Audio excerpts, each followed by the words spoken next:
Hey girlies, welcome to the Practically Sister podcast. I honestly can't believe that I'm actually even saying that, guys. This podcast was such a random but not random thing for me to do. I actually had the idea to do this, like I'm not even joking, a week ago. So this was very sporadic for me and a very last minute thing I decided to do.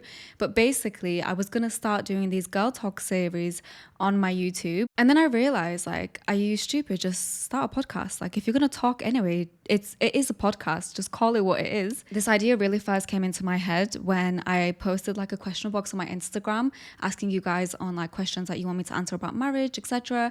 And there was so many answers. And every time I'm reading one, I'm thinking, oh my God, I have some really like valuable kind of advice that I would give on this point, and then the next one, and then the next one, and then I'm like, oh my God, I could just talk for hours. I could just talk for an hour, which we're gonna do, and hopefully we have enough time for it because Happy New Year's, guys. Oh my God, Happy New Year's. I'm in my New Year outfit. I've got my little blanket on me because I put the AC up so high because I was sweating whilst doing like my makeup and getting ready that I had to crank it up, and now I'm kind of chilly in my own home, which isn't great. But yeah, Happy New Year, guys. I hope this year is filled with nothing but blessings and happiness. I honestly feel so excited for this year. This year that's just gone past had to have been the best year of my life. Obviously, like getting married was such a highlight in that, but so many incredible things happened this year, and I feel like I really grew as a person, and I'm really excited to see what that this next year is going to bring, because there's like so much that I want to do and all these plans that I have for like how to level up. We can definitely touch on how we're leveling up this year in the next podcast. In today's podcast, we're actually going to talk about all things marriage and relationships related. I thought it would be only right because you guys have been waiting on this little talk for a very long time. Before we get into this, my hair has officially left the chat, guys. Like, she's frizzy. Is there really curls going on? I don't know. For my podcast listeners, my hair has dyed. I really do think it's super relevant to touch on marriage because I obviously recently got married. I think it's like 6 months ago now because it was in August. So August, September, October, November, December. Oh, that's four months. Is that how the years go? Oh my God, there's something wrong with me, guys. But yeah, it's been a few months now, and I think I've definitely gone through some marriage related things. It's so funny how like you don't expect anything to change in your relationship, but you really do become husband and wife. I feel like if you've been married, you understand what I mean by that. I really like became a wife and he really became my husband. In our relationship, we like to take on more traditional roles. So, you know, he provides, he protects, and I'm like just being that loving wife, like keeping the home running and, you know, cooking and baking and doing those things. And I am so like happy to be a wife is the only way that I can explain that. Like, I really thrive in being a wife. And I think it's just because inherently I love to nurture people and care for people. And that basically just gives me a reason to do that to him all the time. So it comes very naturally to me. And I think his role as my husband came very naturally to him because one thing about Kurdish guys is engraved in their blood. Like they come out of the womb ready to protect and provide. Like even if they're not a good person and they're a really shitty person. Guys, there's honestly so much that I could talk about with this topic that I don't even know where to begin. So I'm just going to go through what you've sent me on Instagram and we can talk about it as it goes. Okay, first one we have here is not being allowed to marry outside of your own culture and ethnicity. You know what? That's a really important point, I think, guys, because that does happen a lot, and especially in my culture. The women are really, like, it's really frowned upon for the women to marry outside the culture. The men, on the other hand, they can do whatever they want. Let it be known. They can marry whoever they want. And for them to have support from their parents, because anybody can marry whoever they want. It's just whether your parents are going to support or not, and if that's going to affect your relationship with your family. It's definitely something that is in my culture. And within the Kurdish culture, by the way, I'm Kurdish, guys. Like, I feel like, I don't know why I'm expecting that you guys already know this, but you guys might be new listeners or new to the YouTube. So I'm Kurdish. Even though this happens within Kurdish culture, I'm sure this happens in many other cultures, and I know it does. Even with my parents, they would highly prefer for me to marry within my culture, and very luckily enough for them, I'm into Middle Eastern guys, and I always wanted to marry within my culture as well, just because I wanted to preserve our traditions and our values and norms. But I know there's instances where people just fall in love with people that aren't within their ethnicity, and I've known people to have had those conversations with their parents to make sure that they can get on the same page about where they stand with this person and they want to be serious with this person. I think it's important that I think it's important that you understand your relationship with your parents. Is it something that they could come to terms with and understand? If so, then, have that conversation before you fall in love. I would say that strongly. Don't fall in love and then have the conversation, because it's only going to lead to hardship and potentially heartbreak. And if your parents aren't okay with it, it's a difficult decision to make, because at the end of the day, you have to kind of think about how important it is for you to have your parents in your life, which is, it sounds messed up to say, but that's kind of what it comes down to in the end. So yeah, it's a difficult thing, guys, and it's not something that I could probably answer in one go. I feel like nowadays it's hard to meet a good person. Any advice, and how did you meet yours? Okay, so I think everybody's been waiting to hear how we met each other, and I've not mentioned it anywhere. And honestly, I found it so funny because, guys, I'm being serious when I say that it's the most boring story ever. It's such a unromantic way to meet each other, and it was basically on social media. We actually had each other on Twitter. That was years ago, years and years ago. We had each other when we were teenagers, and we had a connection like that. We never really spoke. We spoke here and there, but we didn't really properly interact on there. Yeah, and then one thing led to another. We had each other on Instagram. Many years passed, and then we ended up just talking. And now that I'm telling you guys this, I feel like you can finally understand why I didn't even mention it, because it's not like some love story where I walked into this place and then our eyes locked and it was love at first sight. It's just not how it happened. I will say, however, that when I knew him, I knew he was the one. It's just, I can't express the feeling of, in that moment, I just knew that I was going to marry this person, and I had never experienced anything close to that ever. It was such a weird thing for me, and it was the same for him. There was no conversation. We just kind of knew that we were going to be with each other forever. Literally from the first conversation we had on the phone, I went into my best friend's room, and I tell the story all the time because I think it's hilarious. I went into her room and I was like, Rush, I'm going to marry this person. And she was like, girl, get out of my room. Shut up. You've literally just had a phone call with him. You're deluded. Get out of my room. And I was like, no, you don't understand. I am going to marry this person. I just felt it in my gut. And it's everything in me was telling me, this is your person. And for us, it wasn't how people, they talk, they get to know each other. And then if they like each other, they date, then they date. And then you could be a, marriage potential. I could marry you. And then they this is the process. For us, it was we just spoke. And then instantly there was no are we dating? Are we official? There was none of that. We were just this is it. I guess this is it. This is the person I'm going to spend the rest of my life with. And I guess that kind of leads into the first part of that question, which is it's so difficult to meet people. You know what I'm going to say to you guys? I'm not going to sit here and tell you, no, you're not looking in the right places, blah, blah, blah. It is difficult to meet people in this day and age, definitely, especially if you are somebody who likes to be in your feminine energy and you want a masculine man. I think some of those qualities have slowly declined in men as the years have passed. And not even just that, the likelihood that you're going to find somebody that matches all the things that you want in them, and then is also a kind person, and then you're attracted to them, and then this and that. There's so many facets to finding the person that you feel you want to marry, which is why when I met Ahmed and we spoke, as I'm talking to him, I'm slowly realizing that I'm never going to find another him ever. I'm never going to find another one of him. He is a diamond in the sand that I've picked out. That's probably not the right analogy, but I'm no one's going to ever be able to match up to you. And he felt the same about me. And I guess in a sense, you could call that soulmates. I don't know if I believe in soulmates, but I really do believe that we were made for each other. There's nobody in this world that could ever just be better suited to me than him. He had so many of these qualities. Imagine what my pool of men looks like, guys. Imagine all the billions of people in the world. Me personally, I want them to be Kurdish. Okay, that pool is incredibly small now. And then I want to be attracted to them even smaller. And then I wanted them to not have grown up in Kurdistan. I wanted them to have grown up outside, just because I wanted our morals and values to match up.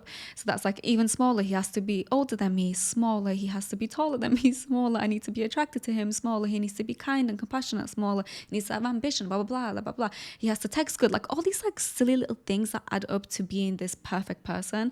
And he matched them all, and I was like, okay, this is it. That's why I was saying, like, I know you don't understand, I'm gonna marry this person. So I do think it's really difficult, and I really do believe that I just got lucky, guys. I say this all the time, like, I really believe that I just got lucky and he just got lucky, and we found each other so young. And we're like, I'm 25 and I'm married. I got married at 24. Like, it's such a young age these days to actually be married. And it's honestly such a blessing. I would say that do not settle. Do not be pressured by feeling like you have to kind of like I said, like settle for somebody just because you feel like you're running out of time or you feel like you're not going to find your person. I would rather be alone than be committed to someone for the rest of my life, that isn't at least like 90% of what I want. I think it's important to say that, like, Ahmed and me, we're not like, that's it, like perfect for each little thing. We both have little things that I guess we would want different in each other, like even if it's like little personality things or like just like, you know, your routine. Like it's there's like different things. Nobody's perfect. It's just making sure that the core values of that person is what is lined up to what you want. Yeah, I feel like that was a really depressing answer, because I think maybe some of you guys were hoping I was going to give you the little secret cheat code of how to meet somebody, but it's all just luck. If these little things didn't happen, I wouldn't have met him, and God knows, I don't know where I'd be lost. I don't know who I'd be speaking to. Oh my God, I'll literally throw up. How did you know that you could trust your husband completely? You know what it is, guys? Again, I just feel like this is going to sound like I'm literally lying to you guys, but from day one, we had just complete trust in each other. And for both of us, we both really value trust above everything else. I think the only reason, this is going to sound so bad, but the only reason that I trust him, I mean, there's so many, like, obviously facets to what trust means, but let's say like loyalty, for example. The only reason that I like fully trust him is because I'm so confident in myself, guys. Like, I know that I'm the baddest bee that he's ever gonna get. I mean, same goes for him, don't get me wrong. I mean, he's the baddest bee I'm ever gonna get. That's not what I mean. But I just know that he's not going to do better than me. Like, you couldn't possibly do better than me. And that's because I'm so secure in myself. So I'm just like, I know you wouldn't look elsewhere because the best is here. But no, truly. And when I tell my mom this, she's killing it with laughter, because she's like, you're so big-headed, like, oh my God. And I'm like, no, babe, it's not about being big-headed. It's about knowing, like, believing in your own source, like knowing who you are. And I trust him for that, and he trusts me for the same, because he knows that I would never find anyone better than him. We know that the grass isn't greener on the other side. Like, our grass is well-fed and beautiful, and the other side is like in the trenches, the streets, and we don't want to be there. We do not want to be there. The thing is, we could never lose each other. Like, we couldn't. We would be lost without each other, and the thought of losing him just, I don't know what I would do, genuinely, guys. And with that being said, we wouldn't do anything to ever harm that within each other. And I know him very well. I know him as well as I know myself, and we have complete trust in each other. And I think it's important to make sure that you pick up on any little red flags, people that you can't trust. Even though you might want to trust them so badly, there will be little Easter eggs of things that they do that you can pick up on, and you might overlook them because you want to see the best in people, which, you know, you're great for wanting to do that, but you have to realize that sometimes people are just not good people, and they will mislead you, and they will like betray you almost. Do not ignore those red flags. Okay, let's talk about husband and wife roles. Like I touched on with you guys, we like to take traditional roles. I cook, I clean, I do the laundry, I buy the groceries. He looks after us financially, and he just like provides and protects, and that's the way that he does it. And then obviously, other than that, you obviously have things like being affectionate with each other and like being kind to each other. Those things like go without saying. They're not really like roles that we take on in this marriage. But yeah, we very naturally fell into those roles, and I just love looking after him. I love like having him come home to a clean home and all these things. But I find it so hilarious that I now like call my mom, and we like, I don't want to say we bitch about our husbands, but we like, you know, we talk about them and what's annoying us, and we both love our husbands to death.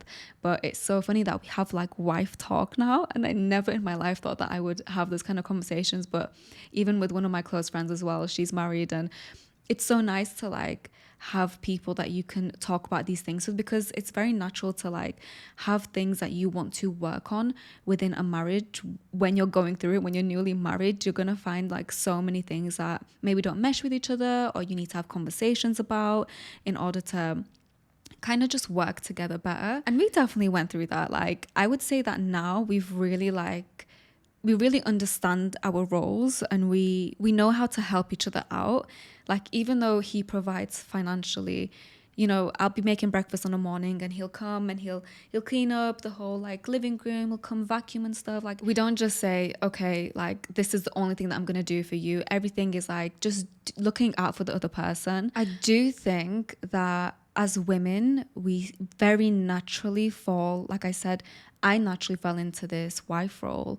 And I think very naturally for most of us women, especially like Middle Eastern, Asian, like us women, we watch our moms and how they look after our dads, and we internalize that. And then I think once we get married or we get in a relationship, we play that role so well, and we do it so naturally, and there's no conversation needed for it. And I do think that, you know, you have to understand that for men, sometimes you do have to have a conversation with them about what you need for the relationship, and for them to really truly appreciate how much you do. It is not easy to run a home, and I'm not just a housewife, guys. I have a full-time job, which is social media. I'm running my Instagram, my TikTok, my YouTube, now vlogs, and I'm doing all of these things whilst running a home and essentially like being a housewife. You take on so many roles and so many jobs, and I don't think men truly understand how much effort that takes and what you're kind of sacrificing. Like, there's days that I would sacrifice doing some content just so that I could make sure he comes home to a clean home, or I can get some laundry in, or I don't go to the gym because I need to prioritize, you know, getting some groceries so that I can like do a TikTok, blah, blah, blah. There's so many sacrifices that you make, and it's important that you let them know all of the sacrifices that you make, because they need to appreciate how much you do. And for me, like, I had to lay that out for Ahmed. I know he appreciates everything that I do. Like, trust me, this man, he really appreciates everything that I do, but I needed him to really, really know how much he should appreciate it, because once I explained to him what it feels like to be in my shoes, he was like, oh, okay, yeah, that is a lot to take on. And he started to like take on some other roles to kind of like help that balance out so that we're both contributing equally. But yeah, I do think that you need to set your boundaries as a woman. This is a good question, guys. How did you know he was the one for you? I feel like I've kind of touched on this already, but the number one thing I will tell you girls on what you should look for in a man is look for a man that is kind. Like, that is the number one priority always. Forget if he's rich. I mean, it always helps, but forget that. I mean, you have to be attracted to them, but don't prioritize the best looks. Like, all of these things could come and go, but if somebody is inherently kind inside and empathetic, and it's just like just a pure soul, you have to hold on to that person. And when I met Ahmed, he was just the kindest man that I had ever met in my life, and he treated me so well that I thought, oh my, like, I would want you to be the father of my kids. That's an important thing. Would you actually want this person to be the father of your kids? And I would want to spend the next 20, 30, 40, 50, I don't know how many years with you, because I know that you will always stay kind to me and stay true to me and fight for my happiness. And, you know, he's such an empathetic, sweet guy. Once I saw that quality in him, that's the thing that really made me feel like I'm never going to find another him, guys, because there's literally so little men from what I've seen out there that have that quality. And I wanted him to be mine, you know, like I'm going to snatch this guy up and I'm going to make him mine because I think I deserve that. The type of personality that he had, I knew for a fact that once my parents met him, they were going to love him. Like, I knew it. There was going to be no conversation about it. They were going to love him. And my parents love him. They adore him. They love him so much because they see what I see in him. And anybody around me, my friends, my family, everybody, when you think about Ahmed, you think about how much of just a sweet, genuine guy he is. And he's just honestly, mashallah, mashallah, alhamdulillah. He is the best. And that's why I married him. I would have never married young otherwise though, guys. Like, it's so funny. When I was a kid, I wanted to get married by 24. I never thought it was going to happen once I got to like my 20s, but sure enough, it did happen. And it would have taken the right person and the exact person that I wanted to make it happen. So alhamdulillah, always, I'm so grateful for him. Always look for a kind-hearted man. Always look for kindness. That's the only thing that's going to stick and the only thing that matters. We're really killing this podcast, guys. Like, we're really making waves. Oh my god, guys, can I please touch on this topic? I've been wanting to talk about this for a while. Can everybody stop telling me that I look pregnant? You don't understand how awful it is to hear that. I get comments all the time like, oh my God, Helene, like, I just have a feeling you're pregnant, or oh my God, Helene, you look pregnant. And I'm just sat back watching that video like, oh my God, do I look like a whale? Do I look like a whale? I already have body issues. I don't need people in my comments telling me that they think that I'm pregnant. And then my friends, I was telling my girls this. I was like, I literally sent a TikTok to them and I was like, guys, be honest with me. Like, be honest with me. No bullshit. Do I look fat in this? Like, do I look pregnant in this? Tell me. And they were like, are you crazy? No, you literally don't look pregnant at all. So then I was thinking, okay, then what the hell is this about? And my friend was like, oh, they probably think that you have like a pregnancy glow.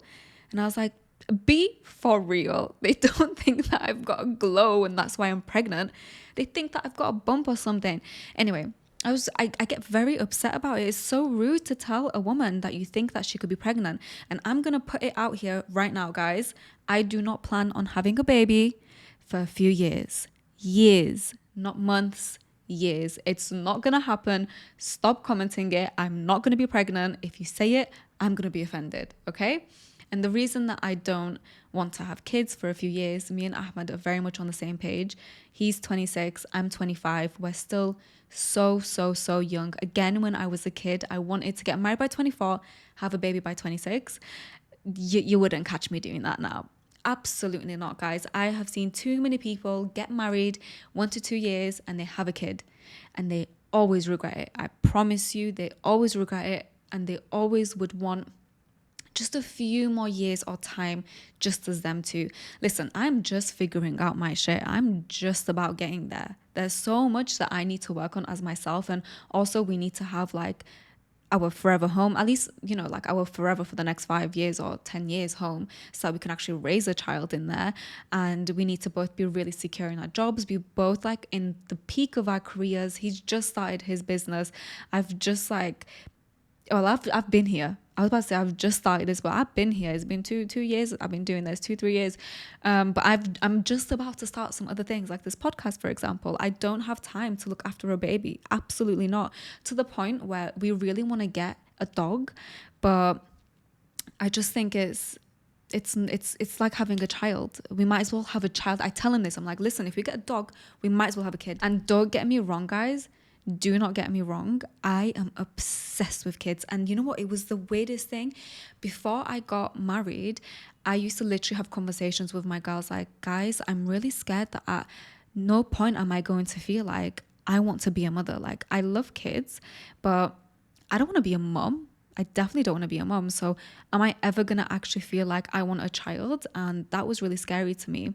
And then I got married and it's so weird, guys. I feel ready for a child emotionally. I don't feel ready for a child physically, like to be here and to have to look after them. Ahmed really doesn't believe me when I say this, by the way, guys. He's like, no, I know you really want a baby. And he gets so scared to even talk about like wanting a kid with me, because he's like, if I just say like something cute about baby, you're going to be like, that's it, we're going to have a child. And I was like, listen, honey, I got my own business too to run. Do you know what I mean? Like, you're not the only one out here running a business. I don't want a kid either. I've got things to prioritize as well. Anyway, oh my God, I completely forgot what we were even saying. Yeah, and now that I'm married, I love every TikTok I see of kids. I'm just watching it. Almost every TikTok that I watch is of children. Like, I just love babies and I love the idea of having a family. Like, I really want a family.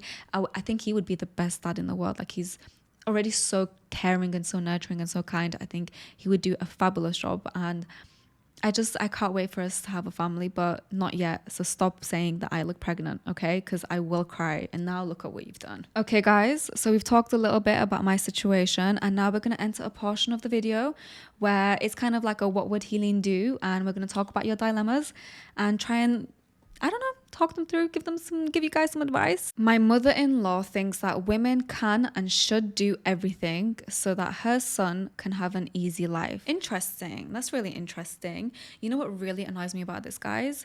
Women should support women. But you know what happens a lot? These women will have gone through terrible relationships, and you know what they want to do?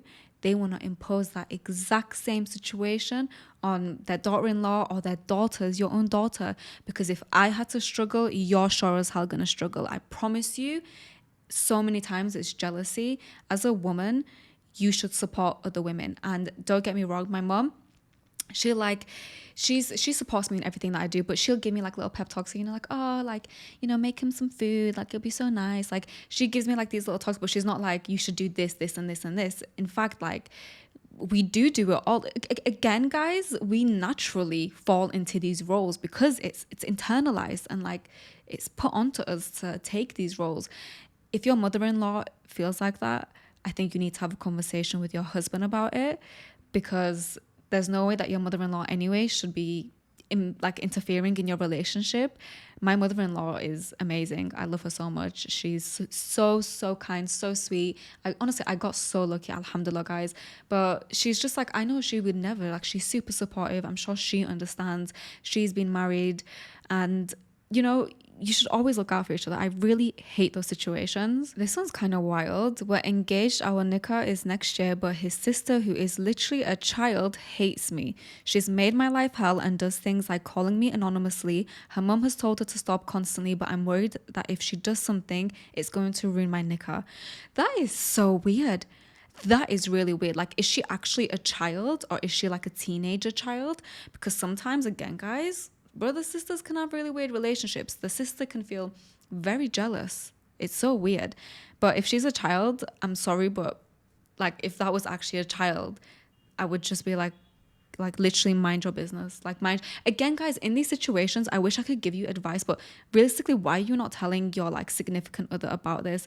You should make this very clear to him. And if he doesn't do anything about it, you should not be with him. Mark my words. If you tell your spouse about an issue that has to do with his family, and you're not in the wrong, by the way, let's say you're not in the wrong, and he doesn't do anything, you shouldn't be with him. Because what are the next years of your life going to look like? Is he ever going to have your back? I don't think that you should place an order in who's more important. You know, like that question is, who's more important, your mother or your wife?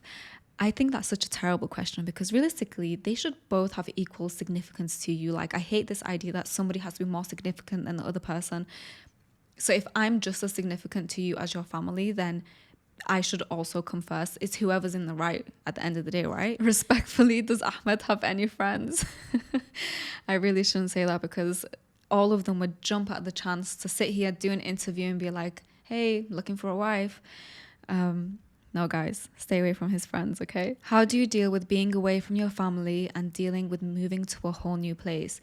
Lord, I could talk about this one for a while. We might have to save this for another time, but honestly, it was so difficult for me, guys. I'm not joking when I say that for the first few months, like the first 2 months, I was crying all the time. Actually, when we first got here for that first month, it was like a whirlwind. Like, I'm coming here to Dubai for the first time, which is crazy in itself, guys. Like, I literally never visited Dubai until I moved there, because of the timeline of how everything happened and when Ahmed actually moved to Dubai. Actually, you know what, for some context, he moved here in the beginning of this year, or like just at the end of last year. It was super sudden, and it wasn't really like in the timeline of things to happen, but he wanted to start this business with his friends, and he's like, I'm going to move to Dubai and do this. So by the time like he actually did that, we had our engagement, which was in the UK. So, and I was working so much, I couldn't just travel to Dubai. And then I had like a girls trip, and then I was like going on so many brand trips that I just didn't have time. And then before you know it, summer came and we're doing our wedding, and then that's it, I'm in Dubai. So anyway, when I first came, I was like exploring Dubai, building my home. It was really like, distracting and like meeting new people, so I didn't really feel the pain of loss of my family. However, though, when I did say goodbye to them, it was literally the most heartbreaking thing. Like I don't know if I've cried like that in a very long time. Once that month passed and it sank in, I cried almost every night, and I was just so upset, and I missed my family so much.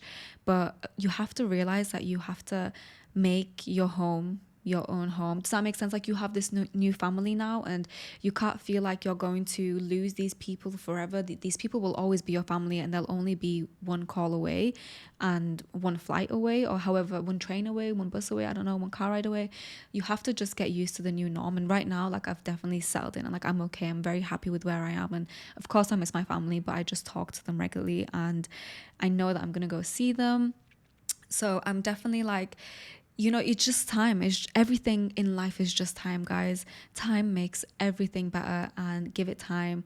Build your own family, focus on that, speak to them as much as you can, and know that you will be okay, and this will become normal for you. I could really like a guy, but I'll stop talking to him if he gives me the ick. How do I get over it? You know what, guys, this is actually so funny, because this is so common in women. I think the reason that it's like this is, for example, you could be talking to a guy, and you could fancy him, whatever, you're attracted to him, you're speaking to him, and then the second that you know that he's into you now, like he's committed to you, he really wants to be with you, you're like, ew, ew, get away from me, ew. And I guess that's a sign of being scared of commitment. So maybe you're actually scared of commitment, and you think that, okay, well, I've been speaking to this guy, and you're just using this ick to like cut things off because you can't deal with the fact that you might actually have to commit to this guy. And honestly, I kind of had a little bit of that when I was with Ahmed in the beginning. He was just so kind. He was such a kind person and such a caring, affectionate person that I was like, I don't know if I like this. Like, where's the thrill? Where's the chase? And then, trust me, guys, push past it. Oh my God, it's literally this thrill of like a toxic relationship, and the joy that you get out of it, the highs and the ups and the downs, is all bullshit. Oh my God, it is practically the worst thing in the world. What you want in a relationship is peace. You want to be happy all the time. There's nothing that will make you feel more fulfilled than that type of relationship. So stop trying to seek a relationship with somebody that keeps it exciting. If the guy's giving you the ick, unless it's like really something icky, then he's just probably a good guy for you, and you're just not ready for that. So you need to push past it. Just push past it. Just say no. Tell your brain, no, we're not doing this. We're not doing this, not today, not this one. We used to talk 22 hours a day, but now he says he wants to focus on his career and talk for 5 minutes as a call at night. So let him go focus on his career. Why are we actually giving this guy time? Bye. Guys, set your boundaries. Know your worth. You're not going to talk to me for 5 minutes a day. You want to focus on your career? Go focus on your career. Let these people go, guys. Let them go. Again, my boyfriend went for vacation, and he doesn't bother to reply to me even once throughout the day. Guys, seriously, I'm honest to God, like, know your worth. Like, I'm being serious, because at this point, you don't respect yourself. You need to learn to respect yourself. Look at yourself in the mirror. List all of your qualities, and then you're going to be like, oh my God, I'm an angel. I'm a dime. Mashallah for me. You're never going to accept any less. Stop taking these bottom barrel guys. Stop it. Stop even entertaining it. The minute a guy shows you a lack of respect, ban it, because respect is the number one thing in a relationship. Needs to be pure respect. My husband and his younger 26-year-old sister call each other sometimes baby, and I find it weird. I never had a brother, so I don't know if that's normal or not. Tell me if it feels too much. You know what? That's interesting. I don't think I can really touch on this, because my little brother is 12 years old and he is my baby, so I call him baby. But for example, like, I call like a lot of people babe. Like, that's just, I don't know if that's just a British thing. Like, oh babe, like, come on babe. Like, that's, but baby, you only really call your actual baby or your spouse baby. Bit weird. Again, I'm telling you guys, bit weird, but I wouldn't be too worried about it. Maybe they're just like that. I don't know. Okay, guys, we're gonna end this video with a little what did we learn this week. I think this should be like a little running theme that we do. I think we learned a lot of little lessons in today's episode, but I would say the number one thing that we kind of learn is knowing your own worth and making sure that the person that you pick matches up to that. Never settling, seeing the red flags in people, and you will hopefully find your person. And with that, guys, thank you so much for watching or listening to the first episode of the Practically Sisters podcast. I don't think I mentioned to you guys why I called it Practically Sisters, because I think it's pretty self-explanatory, but I just wanted you guys to feel like you're practically my sister with the talks that we're going to have, obviously. Let me know what you guys want for next week's episode. Actually, don't know if it's going to be next week or the week afterwards. We'll have to see, but I can't wait to really dive deep into topics with you guys. I really do feel like there's so much that I could say to you guys, and I hope that these episodes are going to really help you and we can just have some girly time. I really enjoyed recording this, and it didn't even feel like work. Like, I don't know how long has passed right now, but I could literally sit here and talk for another half an hour, but I literally have to go in like 5 minutes. So this was a great episode, guys. I can't wait for what this year has in store for us. I wish you guys a very happy new year. Let me know what you guys got up to for new year, or if you did nothing at all, which is what I prefer to do sometimes. This is going to be the start of something super beautiful. I love you guys so much. Thank you for tuning in. Please make sure you subscribe or you leave a review if you're listening on Spotify or Apple. Sending you all lots of love and kisses.